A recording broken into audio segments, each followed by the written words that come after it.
Good morning, this is Jackie coming at you from the Stitchin Post, again with another project from Enchanted. This has actually been so much fun doing all these projects. My goal is to get 10 done. I don't know if we'll get that far, but we're working on it. So here are the pin cushions. They're 4-inch finished pin cushions, and they're really awesome. They're great little gifts. And we have a tutorial already done that Jean had done back on October 2nd. So you can look that one up. That's where you're gonna get the instructions. It's all free. These are the little projects. I'm using my scraps at this point to get to these little projects and finish them. They're 2.5-inch squares. So you need 4 2.5-inch squares. Again, these are scraps. So, you know, maybe a different color would look better with it, but right now, this is what I got.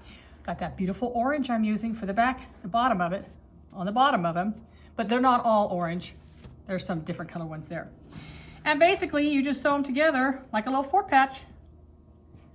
Okay, sew all those together, press it open, and then you're gonna lay them right sides together, sew around it, leave a little opening.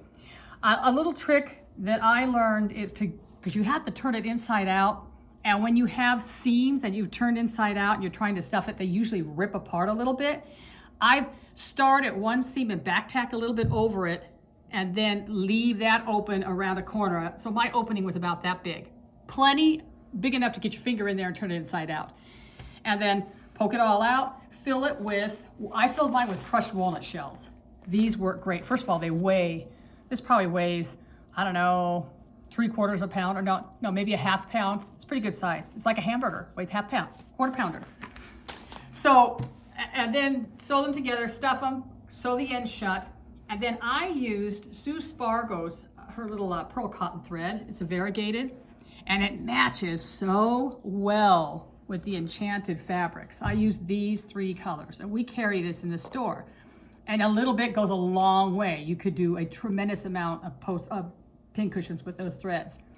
Then that little felt ball on the top, we have packages of them. I don't have, they're in the store, but these are the ones that I use. I actually broke the packages apart because they run, I believe, $12.95, and there's 50 in a package.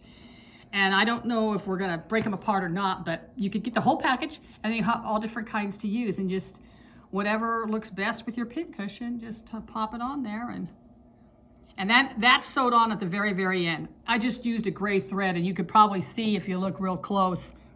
This one, you can see where I sewed it through the top. Came up through the bottom, down through the top, knotted it off at the bottom, underneath. Look, I did a good job, you can hardly tell. Dang, good for me.